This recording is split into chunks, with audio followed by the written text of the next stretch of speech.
Today I want to talk about menopause. And I am so grateful that we are now in an era where that is not a dirty word. Women are using the word menopause and sharing their stories openly about their struggles during menopause, what they're doing to thrive during menopause. And so I want to talk about that today. I feel like we are in the era of celebrating older women. Is it just me because I'm an older woman? Or I feel like we're really celebrating the value of older women and what we bring to the world, our strength, resilience, intelligence, our beauty, the life experience that we contribute to the world. And so if you are a woman over 40 going through perimenopause or menopause, postmenopause in your 60s, 70s, 80s and 90s, this is the episode for you.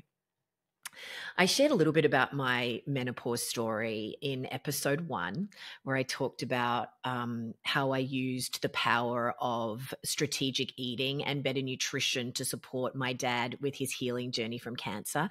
And it coincided with me struggling with menopause.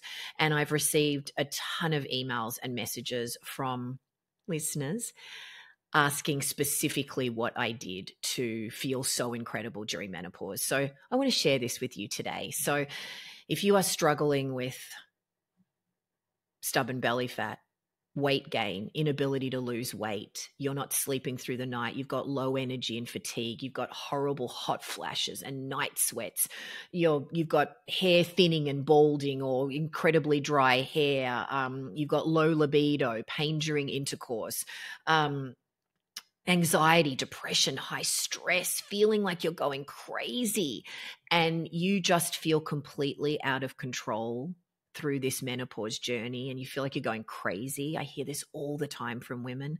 Please know that there is hope. You have the power to control how you feel, and you absolutely can thrive during menopause. I have done it, and I have helped thousands of women do it now. So I want to help you as well. All right. So the sex hormones get all of the press with regards to the menopause story, all the menopause madness press, right? It's all about, optimizing or balancing your primary sex hormones, your estrogen, progesterone, testosterone, DHEA. That is absolutely part of the story, and it absolutely has to happen for you to feel good, but it's only part of the story. So there are over 150 different hormones in the body, and they control how we think and how we feel.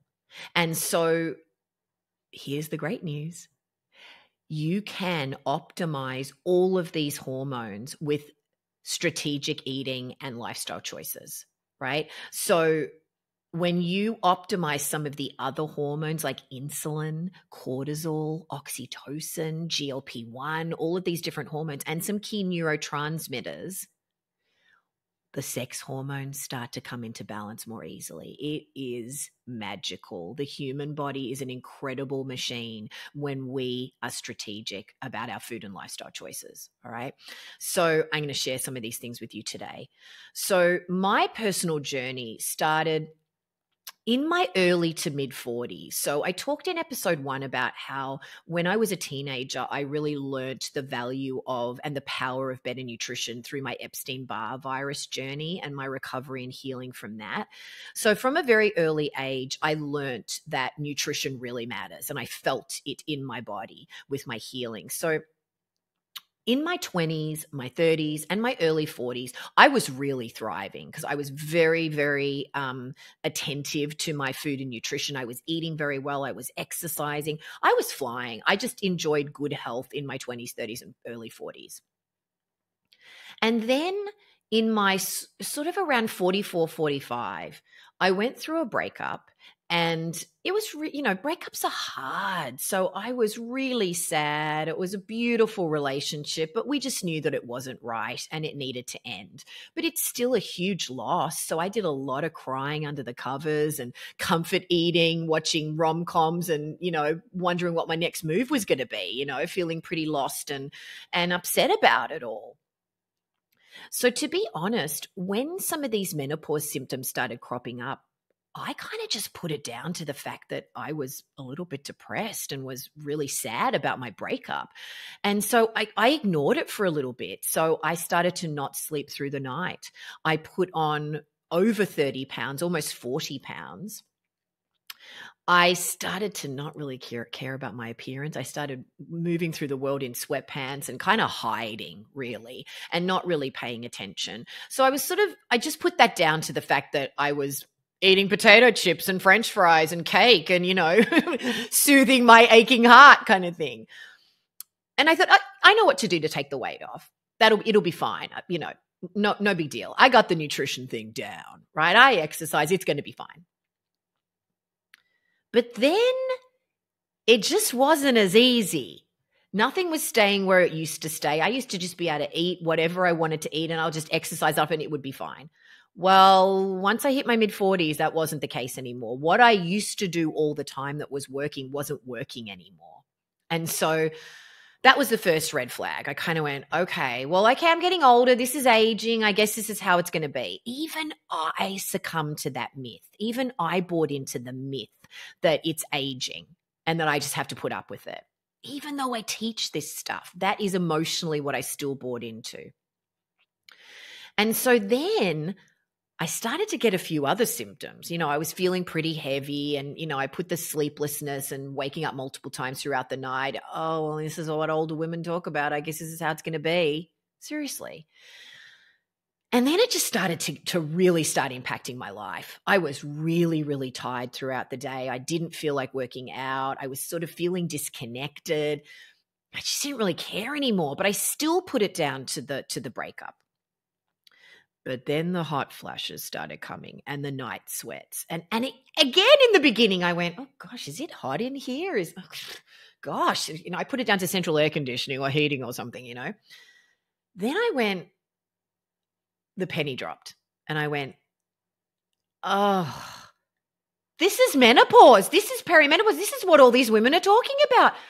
Oh, this is awful. I can't live like this. I felt really withdrawn. My hair got dry like straw. Everything dries up, doesn't it? You know what I mean, right? From your hair all the way down to your nether bits, right?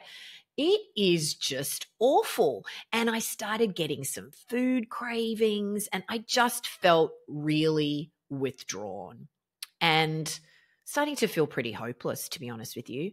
And really, I was rescued by my dad's cancer diagnosis because I really had to help him pay attention to his food. And by extension, it really put a mirror up to me going, wait a second, Tess, you've got some of these symptoms and you're ignoring it and just putting it down to this or this or this or, and just not paying attention. I was so busy with other things. I was stressed through the roof, and so busy with work. And then I had to pay attention, right? And I was so grateful that I did because I really, really learned some stuff that I needed to learn about the relationship between gut health and menopause, between blood sugar and menopause and metabolism and menopause and all the things, right? And stuff that I really needed to drill down on. Even though I knew some of the science, I wasn't connecting the dots the way that I needed to. And we don't get taught this as women. This is the other thing, right? It's like, well, if I have $1 for every woman that comes into one of my programs and says, oh, my doctor just said, yeah, it's menopause. You're just going to have to write it out. This is just how it is. Well, excuse me, but screw that. I'm not doing that. I want to be proactive with my health. I did not want to keep living like that. So I just started going into massive research mode. And I researched with my doctors, with dietitians, with hormone specialists. I thought, I want to figure out how to feel better with nutrition and changing some lifestyle things. And I just want to see how this is going to go for me. And one thing I'll say about menopause is your journey is unique to you. Every woman's journey is unique, and there is no right or wrong way to navigate your menopause journey. It's whatever feels right for you and what you decide in consultation with your doctor and practitioners, right? For me, I decided that I didn't need hormone replacement therapy because I was able to optimize my blood sugar, my hormones, my metabolism, all with diet and lifestyle strategies. But you may decide you want to do a mixture of both, right? It's completely up to you. But what I will say, and what I have learned with my team of doctors and dietitians and through our programs, is that any successful approach to thriving during menopause needs to be rooted in better gut health, because your gut controls your hormones, controls the way you think and feel, controls absolutely everything. So if your gut is in trouble, your hormones are in trouble. If your gut is in trouble, the rest of your health is in trouble, right? And so this, again, is why all the work that I do leads back to better gut health. It just is the key to everything. And all of the other markers of better health stem from that. So your gut health, your blood sugar, your hormones, and your metabolism are all connected. All right. So when I learned that and realized the way to harness the power of that biological connection and that science, everything opened up for me. I lost over 35 pounds and I have been able to keep it off. I do not worry about menopausal weight or whether or not I can maintain a weight. It's not even a factor anymore, because it's just become so easy to take it off and then maintain it. And I've helped thousands of women do the same since that. I started to sleep through the night. And I sleep like a baby now, like literally like I did in my 20s. I wake up with so much energy.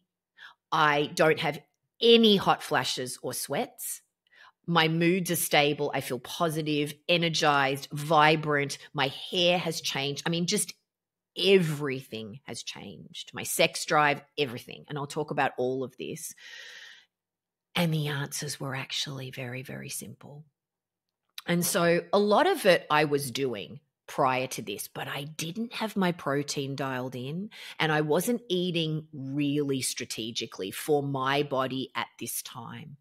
So I really encourage you to keep a food diary and notice how different foods are affecting your body at this time, right? And it changes as your hormones change, right?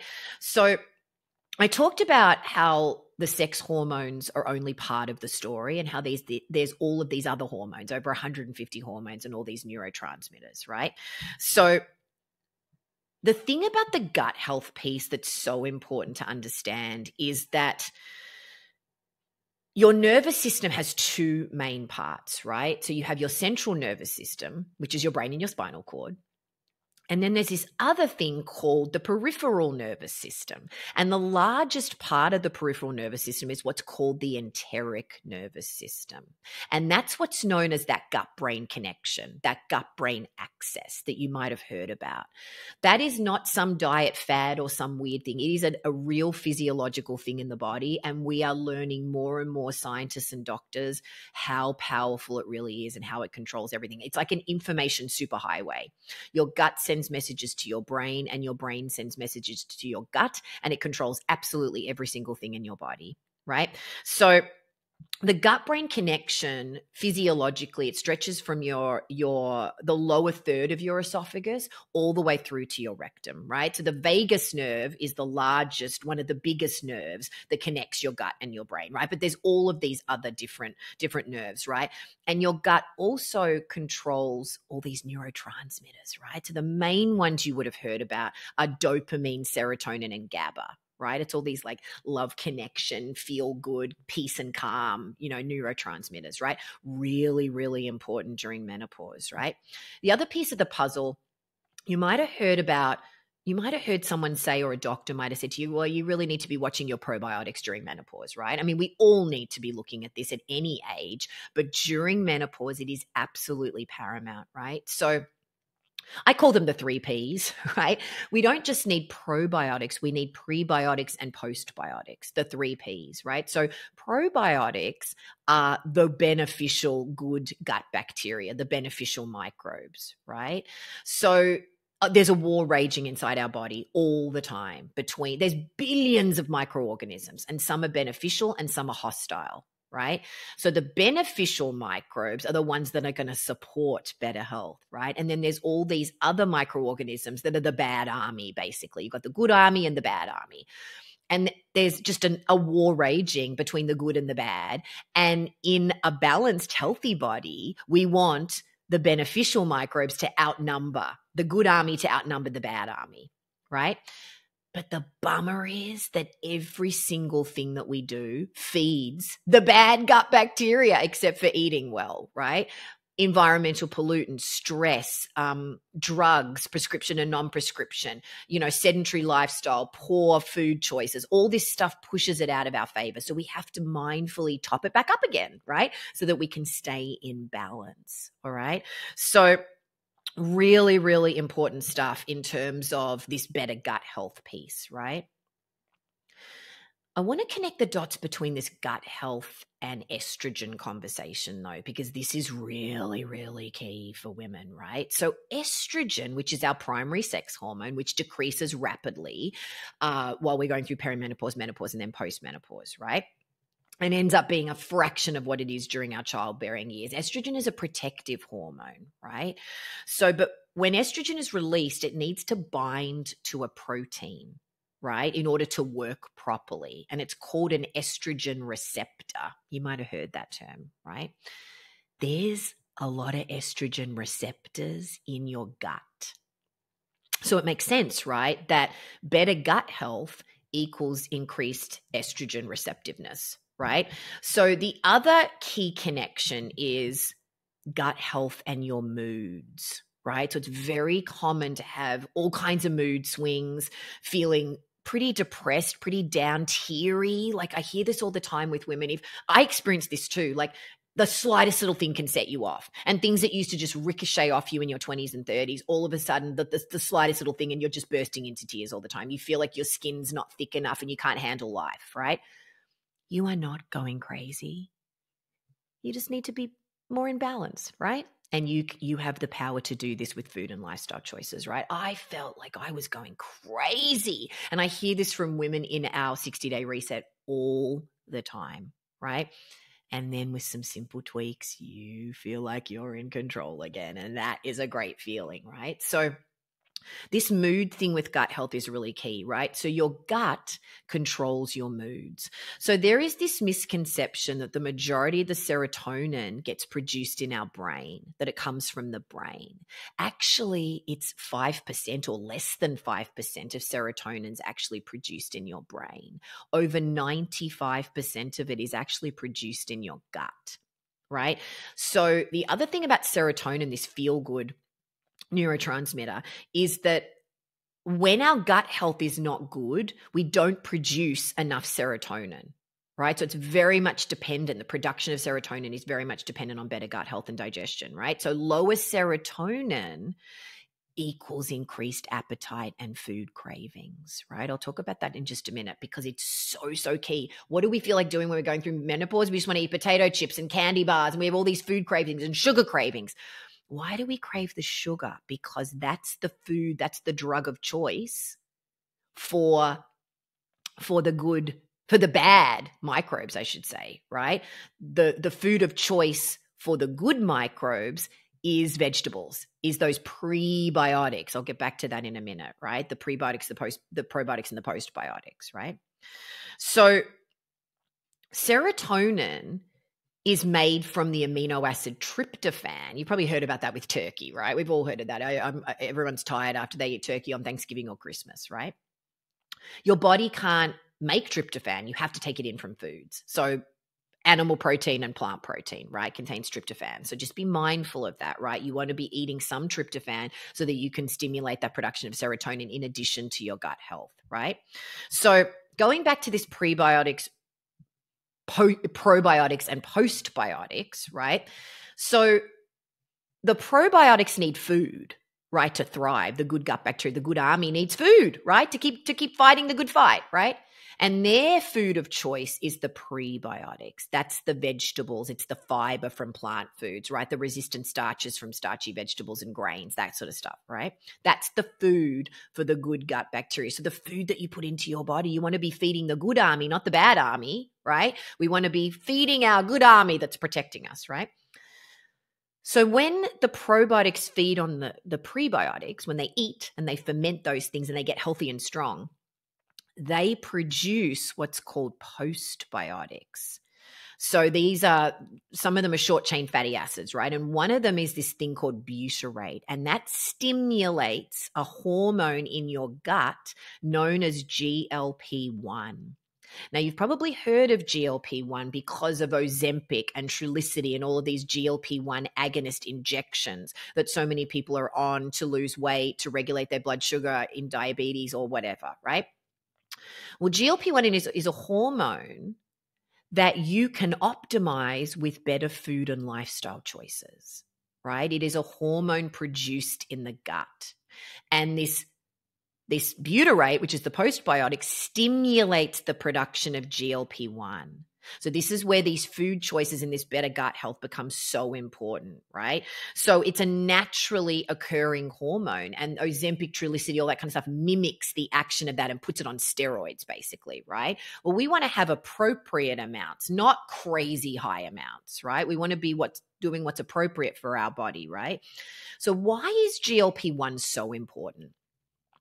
Because GLP-1 speaks to other hormones in your body, right? To control your appetite, your food cravings, your hunger, your satiety, how full you feel, and your blood sugar, right?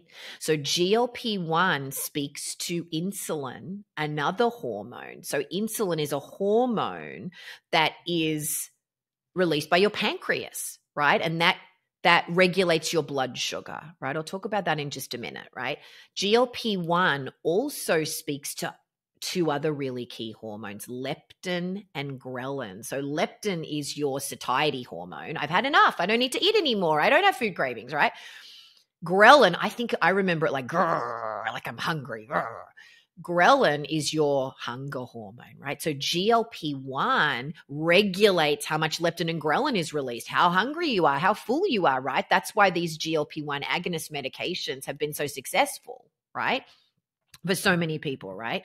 So poor gut health means less GLP-1 hormone production. So what happens is your body can't process fats efficiently, excess fats efficiently, right? So your metabolism and your ability to lose weight and maintain a healthy weight is all controlled by your gut, right? So metabolic dysfunction is what it's called, is very, very common during menopause. It's incredibly common. That's why so many women in menopause get diagnosed as pre-diabetic or type 2 diabetic or with fatty liver disease. That's a metabolic dysfunction related thing, right? This is why these things are becoming epidemics in society, right? So many women in our program come in as pre-diabetic, hormones out of whack, and fatty liver. Because remember, over 25, it's now estimated over 30% of people have liver disease. And I'm going to bring in a liver expert, right, to talk to you about this because it's so important, all right? So incredibly important, all right? So let's go back to this blood sugar piece, because blood sugar is one of the most important indicators of health at any age, but particularly during menopause, you need to be monitoring and being mindful about your blood sugar. All right. So we all take in carbohydrates, sugar. All carbohydrates get broken down into simple sugars. Carbohydrates are the body's preferred source of energy, right? But we also take in fats, quality fats, and quality protein. And that is how we create fuel, right, to produce energy, right, for proper metabolic function so we can live and our body can and do everything we want to do, right? But the thing about blood sugar, we don't want the sugar to hang out in the blood for too long, right? The blood is just a transportation mechanism for the sugar to get into the cells where it's needed to produce energy, right? So we don't want the sugar to be in the blood for too long. We need it to get into the cells. So the transportation of the sugar from the blood to the cells is dictated by these hormones, right? And some key neurotransmitters like I talked about, dopamine, serotonin, GABA, and all these other things, right? So you may have heard the term insulin resistance. It's very, very common during menopause, right? So when you move into perimenopause and menopause, you can become what's called insulin resistant, right? So insulin, the hormone, right? Very important during menopause, right? So as I said, insulin is produced by your pancreas to regulate the amount of glucose in your blood, right? So when your hormones are out of balance, your cells can't process glucose efficiently, right? So what happens? Your liver then converts the unprocessed carbohydrates to fat. And so where does it get stored? Where does the fat get stored during menopause? In our belly, that stubborn belly fat, around our hips, around our thighs, around our chin, and under our eyes. You know, that horrible kind of those fat deposits, those bags under your eyes, right? So if we think about it, insulin, the hormone insulin, is a fat storing hormone, right? So if you are listening and you are really struggling to lose weight during menopause and keep it off, this blood sugar piece, it's really important, right? To listen to this bit, right? So the other key thing, just to connect the dots a little bit, insulin resistance pushes estrogen, progesterone, testosterone, and other key hormones out of whack. Just boom. It's just completely out of balance, right? And as I said before, estrogen is a protective hormone, right? And it's a hormone that supports better blood sugar, right? So lower estrogen levels through perimenopause, menopause, and postmenopause, it throws your digestion out of whack. So do you see how it's all connected, right? So when your gut health is bad, is poor, is compromised, you have excess insulin in your bloodstream, right? Because you got to push more in to lower the blood sugar, right? So it's just this spiral, right? So then what happens is, how is this blood sugar piece further connected to your sex hormones, to estrogen and some other things, right? Your body starts to overproduce estrogen, right? So that's what helps to cause the brain fog, the fatigue, the mood swings, the dryness, the hot flashes, the sweats, and the weight gain, right? So these menopause symptoms, they're all symptoms of insulin resistance, right?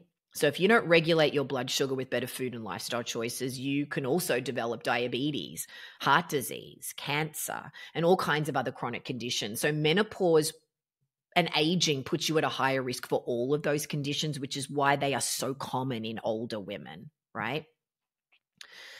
So this gut health piece, this blood sugar piece, you see how it's really connected with your hormones, right? And how you think and feel, right? Your metabolism, your ability to lose weight and maintain a healthy weight. Some women, they don't need to lose weight. They need to gain weight, right? So this comes up a lot in our 60-day reset. We've got to help women gain weight. So you may be listening going, well, that's not my problem, right? So it's about maintaining an appropriate weight for your body, right? Whether it's losing weight, gaining weight, or just maintaining weight, right? It's all affected by this stuff, right?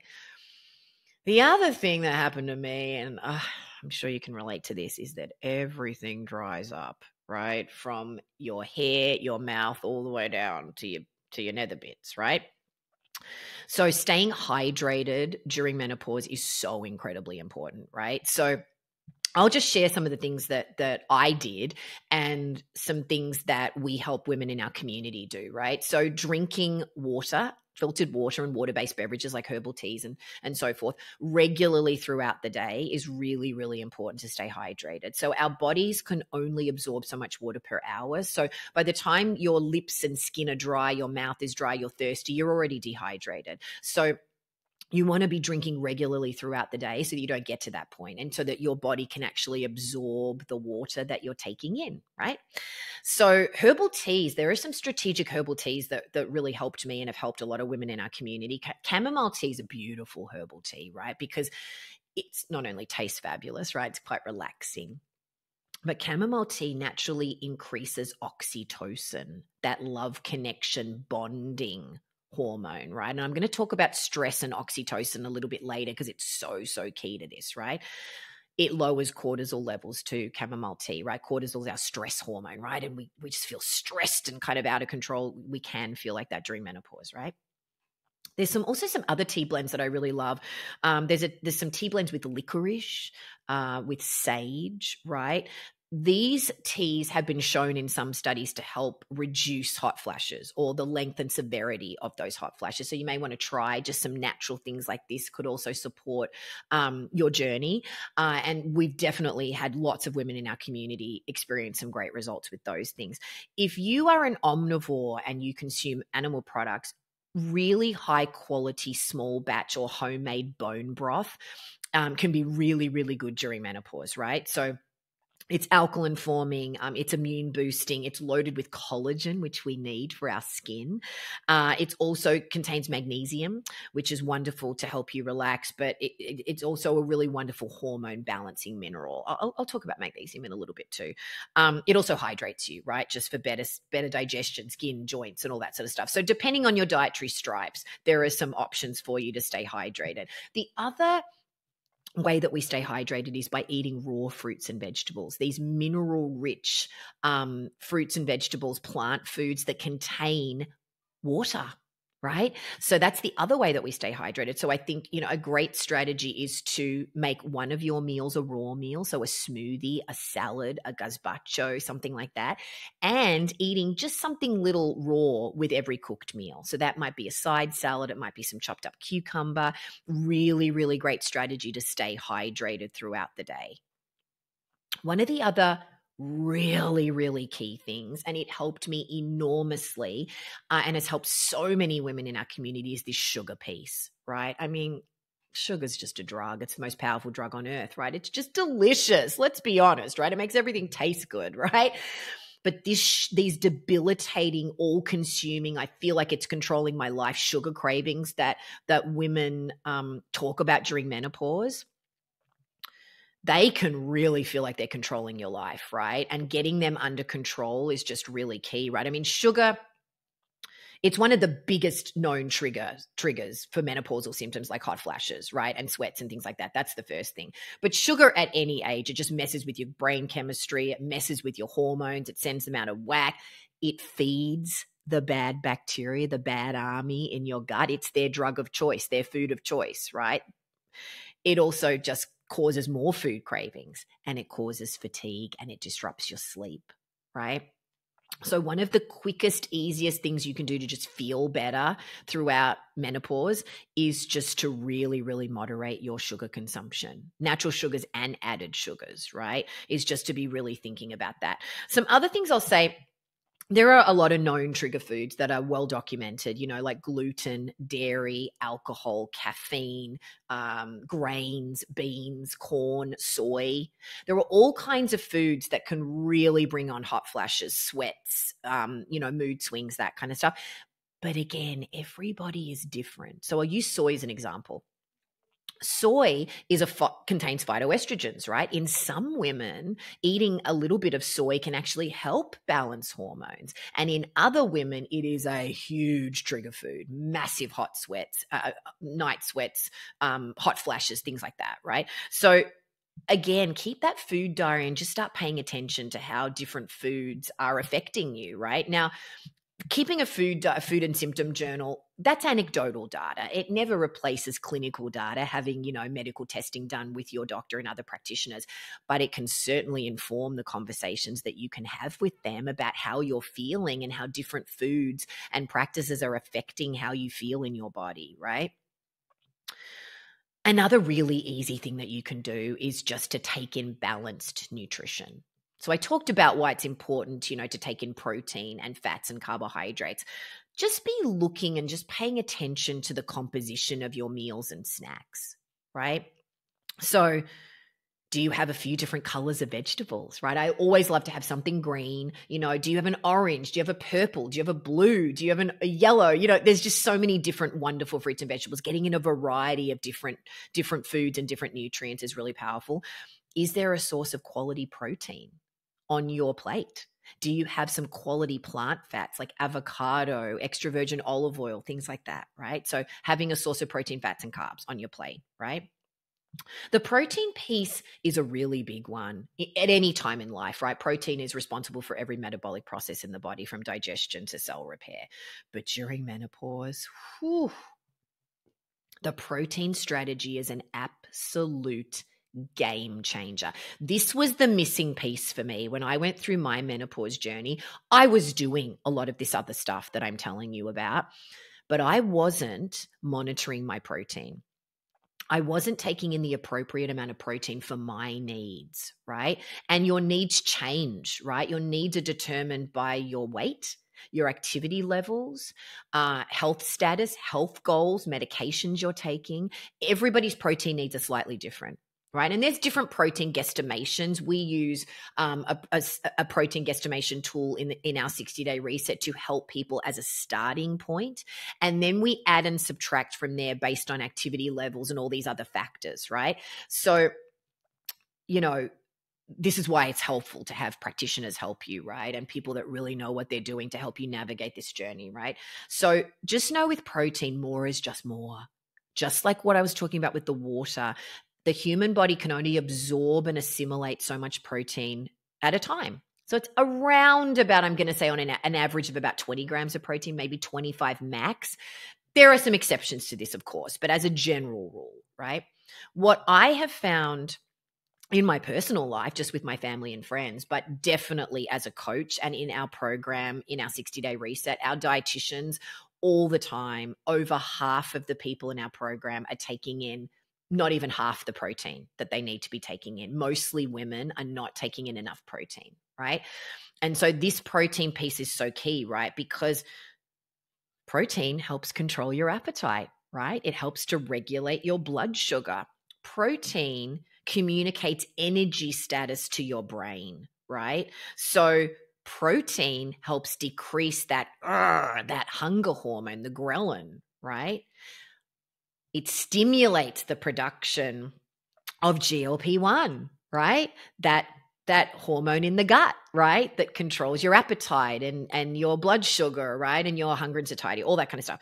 So protein is really, really key. It also stimulates collagen production, right? And we know that our skin takes a beating during menopause, right? So just be mindful of your protein, right? So if you're an omnivore, quality sources of animal protein, right? So my doctors and dietitians, we love wild caught fish like salmon and wild caught sardines, wild caught cod that contains all of those omega-3s, right? Those anti-inflammatory omega fatty acids that are so incredible for brain health and appropriate inflammatory responses and better body function. Bone broth, again, really, really good for that, for additional protein. If you're a vegan, a vegetarian, or you're an omnivore, nuts and seeds are incredible. And we like the alkaline-forming nuts and seeds. We're talking about walnuts, almonds, chia, hemp, and flax seeds, right? Beans, if you're a vegetarian, really, really great. But beans can be a trigger food. So just be noticing, which beans your body tolerates and which ones they don't. And vegetables, while they're not a reliable source of protein, they do contain amino acids, which are the building blocks of protein, right? So really, really important to be looking at your protein. I cannot stress this enough. It has been an absolute game changer for thousands of women in our community, has completely changed the game for them. All right. So I can't stress it enough, truly. Quality fats are also really important. So this whole idea of fat makes you fat, that is a myth. All right. There's no one macronutrient that makes you put on weight. When you're eating quality fats, quality plant fats like avocado, nuts and seeds, extra virgin olive oil, stuff like that, right? Quality fats are actually the building blocks of hormones, right? They're essential during menopause, absolutely essential. So again, I'm talking about the wild caught fatty fish like salmon and sardines, eggs, extra virgin olive oil, avocado, walnuts, and almonds. For those of you that are vegan and vegetarian, chia, hemp, and flax, they all contain omega-3s, right? Nuts and seeds also contain phytoestrogens, right? To help regulate, estrogen levels, right? Nuts and seeds also contain magnesium, right, to support healthy progesterone levels. They also contain phenylalanine, right, which helps to boost dopamine production in your brain, right? So nuts and seeds are the bomb diggity, right? In terms of strategic vegetables to consume, leafy greens, kale, baby bok choy, spinach, chard, all those things. I mean, they're amazing foods. Cruciferous vegetables are also just the bomb diggity, right? So we're talking about cauliflower, broccoli, Brussels sprouts, cabbages, kale, all that sort of thing. Clean pathways, your hormones, that hormone superhighway messaging system around your body needs clean pathways, right? And nothing cleans things up better than leafy greens and cruciferous vegetables, right? They've got all these amazing detox compounds that like shoot a ballistic missile to the bad army, right? Alliums are also great unless you're intolerant. So garlics, onions, leeks, etc. Right? So all these foods are alkaline forming. They combat the acids, they combat the inflammation and the stress, environmental pollutants, processed foods, animal foods, right? They hydrate your body. They're loaded with vitamins, minerals, and fiber. Remember, the fiber is the food, the prebiotics for the good gut bacteria, for our good army, right? The other thing to note about these foods and why vegetables are so incredible is that these high fiber carbohydrates, they really facilitate the binding and removal of unbound active estrogens, right? Really important, right? Remember I talked about that overproduction of estrogen, right? So these foods also help regulate melatonin, right? Which helps us relax and go to sleep, right? Help regulate cortisol, that stress hormone, right? It's also really powerful for cholesterol, right? And it's very common to get that blood work back when you're going through menopause, that your cholesterol's through the roof, your blood pressure's through the roof, your A1C levels are really high. This is very, very common during menopause, right?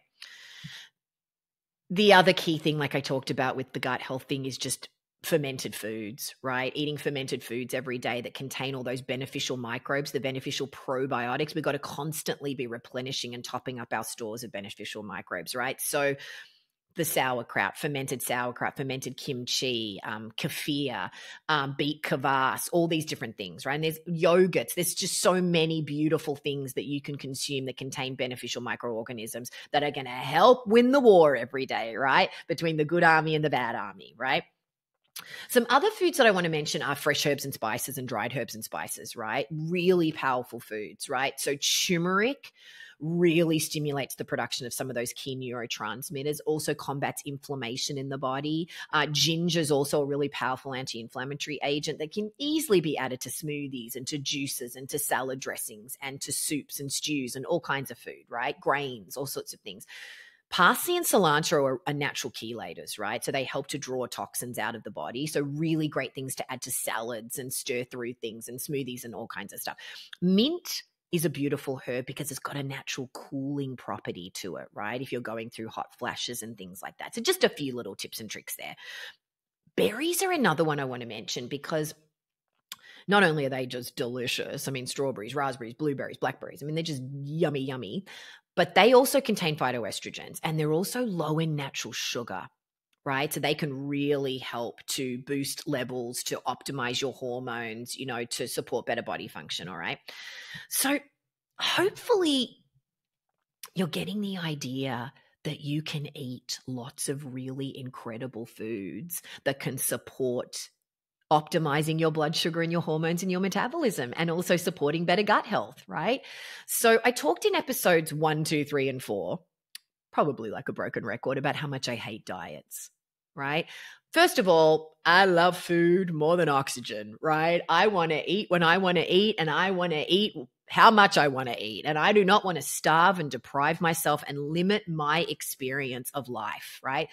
And to me, diets play into that deprivation mentality. They are miserable. They're not sustainable. They're just not fun. And food should be fun. We're doing it all day, every day, right?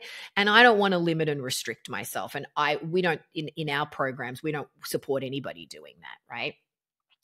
So if you're listening and you're thinking about staying on a diet or going on another diet, I really encourage you to really rethink that, because science now shows us that dieting is one of the worst things you can do when you're going through menopause.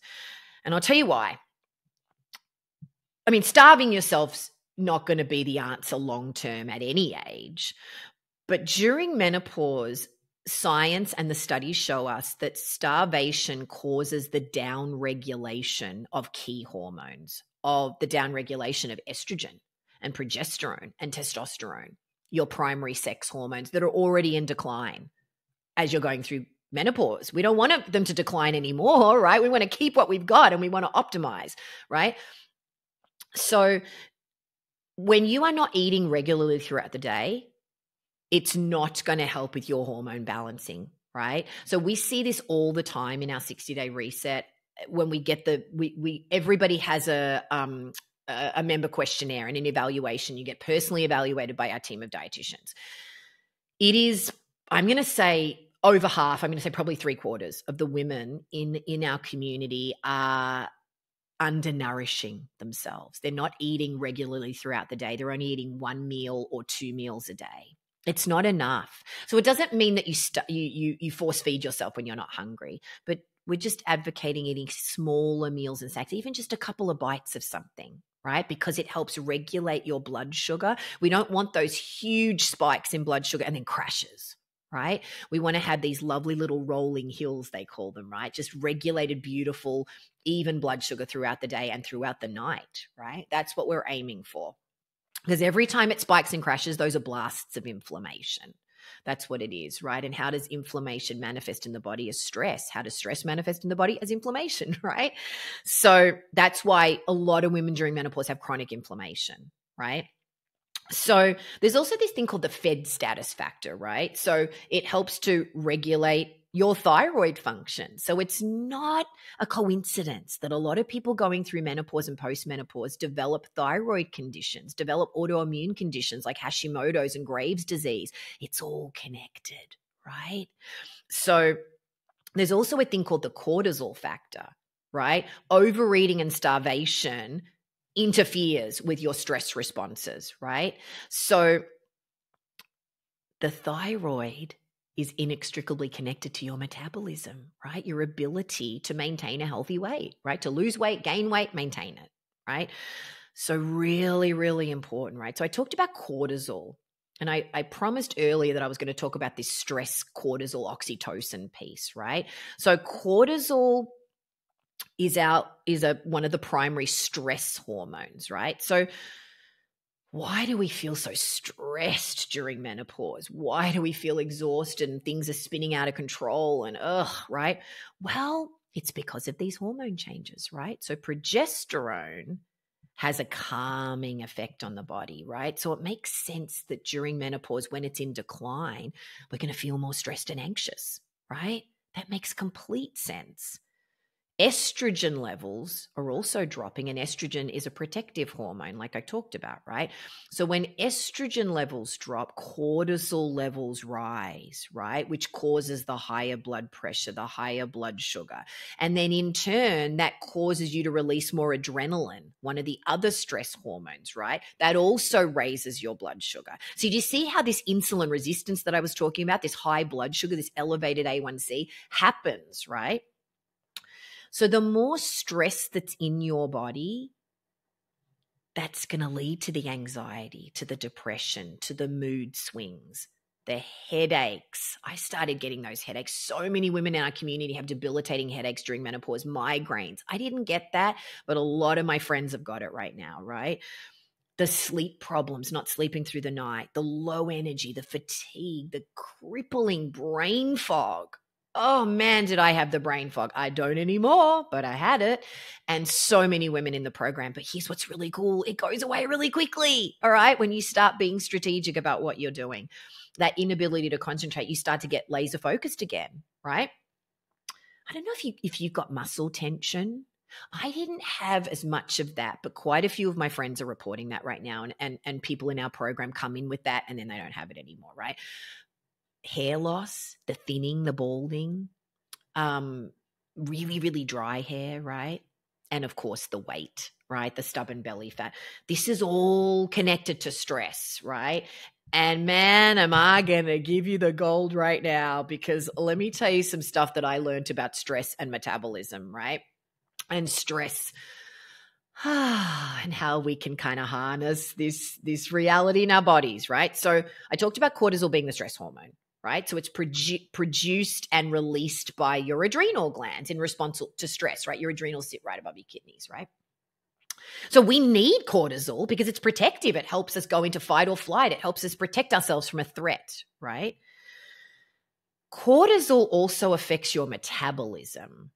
So how your body uses fats, proteins, and carbohydrates, right? Cortisol also regulates your blood sugar, your blood pressure, controls your sleep, your energy, right? So when your hormones are all out of balance, your cortisol levels actually stay elevated longer than they need to, right? And what happens is when it stays elevated, it means that your blood sugar, the insulin and the sugar in your blood stays there for too long, right? So it's all connected, right? Here's the kicker. Cortisol also triggers a fat storing enzyme in the fat cells around your organs and around your belly, right? So elevated cortisol levels lead to insulin resistance and belly fat, right? So when your cells can't process glucose efficiently, it gets stored as fat, right? So here's this just blew my mind.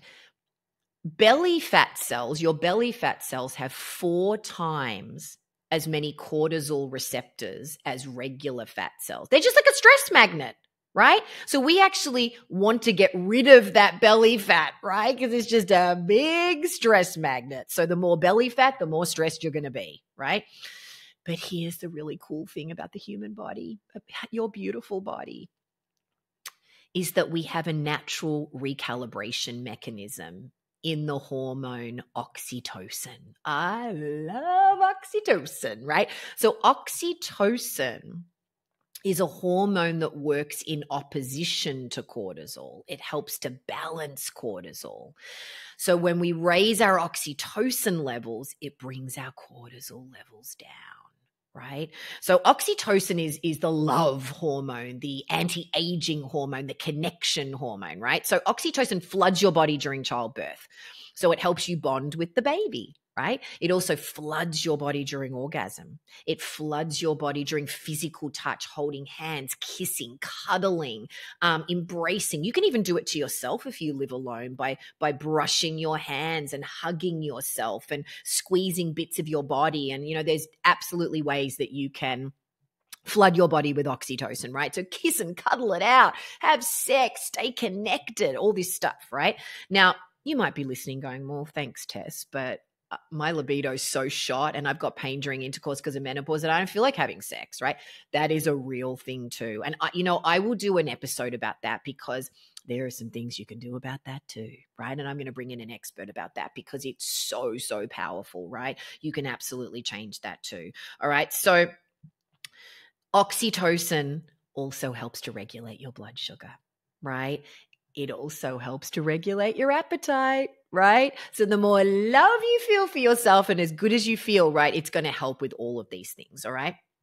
The other really key part is sleep, right? Often as women, we're juggling so many different things and looking after children and grandchildren and elderly relatives and our partner or whatever it is, right? That we're just running around like a blue-ass fly, right? And trying to do all the things. And we don't value sleep and rest. And they're not the same thing, right? So resting has real value, right? So reading a book, lying there just staring at the ceiling and thinking about your life. I mean, whatever, right? Right? Watching TV, lying out in the grass under a tree in the sunshine, whatever it is, right? Listening to music, listening to a podcast, right? That's all resting. And then sleeping is really, really important, right? So sleep at any age is important. It helps us to restore and recover. We have to sleep or we die. Sleep also helps balance insulin, helps to balance cortisol, the stress hormone, helps to balance oxytocin, the love connection hormone, and all the other hormones. It is absolutely essential, right? So poor quality sleep equals poor gut health. Poor quality sleep equals more belly fat. Poor quality sleep equals bad moods, right? So you got to sleep, right? So, there are some simple things you can do to improve your sleep, right? It's with the balanced nutrition that I'm talking about. Meeting your protein needs, really, really key. I can't even tell you what a game changer protein is for sleep. It blew my mind, like literally blew my mind. turning off your devices and not being stimulated, an hour before bed, keeping your room really dark, right? Helps to stimulate melatonin and all these things, right? Not eating late at night. Late night snacking is the kiss of death for better sleep. Alcohol is the kiss of death for better sleep. Long term, short term, people think it helps them sleep, but long term, it doesn't. Science absolutely tells us that, right? Not eating within 3 to 4 hours before bed is another really powerful strategy that we give everyone in our program, and it works, right? And then in consultation with your doctor, you may want to consider taking a magnesium supplement, right? It's a natural relaxant. Many women deficient in magnesium, right? You can get magnesium from foods, right? But you can also take a supplement, and there's different kinds. My dietitians and doctors like magnesium glycinate because it's easier to digest. Magnesium citrate can have a laxative effect in some people. So a lot of magnesium supplements are a hybrid. They're a mixture of different kinds of magnesium. So discuss that with your doctor and practitioner about what is appropriate for you, right? In addition to sleep and stress and the food piece, the other piece is exercise. Exercise is important for cardiovascular health, better digestive health, better respiratory health, better body function, sleep and energy at any age. But during menopause, it is critical to keep your body moving. And whatever floats your boat, right? Whatever you feel great about, walking, running, cycling, rowing, doing an exercise class at the gym, rock climbing, whatever, swimming, whatever, dancing, whatever, right? But some kind of movement every day, right? It helps with metabolic flexibility. It helps your hormone receptor sensitivity, really important. Resistance training and cardiovascular activity, really important for better bone health, right? We know that our bones take a beating as we age. Really important for better blood sugar regulation, helps to combat, fatigue, helps you sleep better.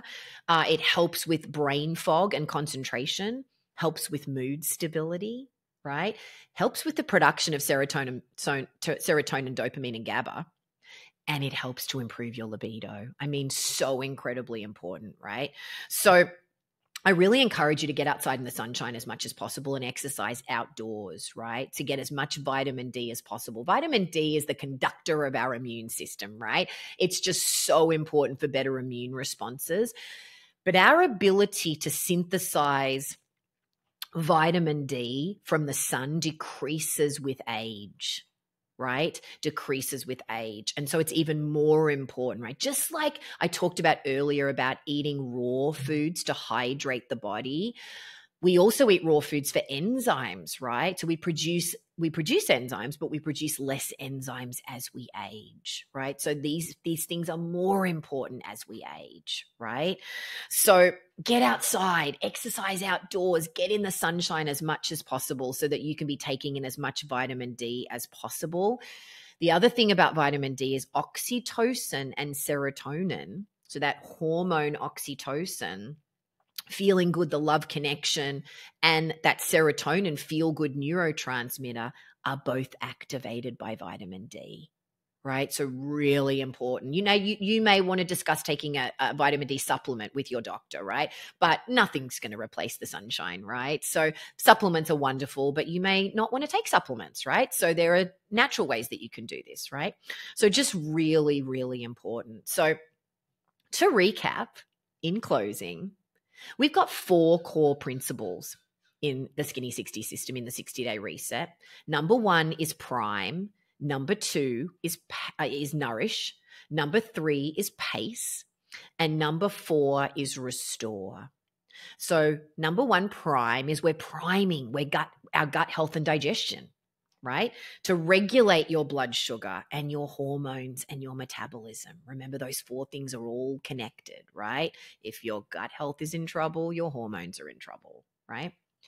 Number 2 is nourish. Nourish your body strategically and effectively with quality foods to help your body run better, right? To help you balance your blood sugar, optimize your metabolism, your hormones, and support better gut health, right? So quality protein, quality fats, and quality carbohydrates, right? And all of those micronutrients as well, which you're going to get with all the vegetables and all the wonderful foods, right?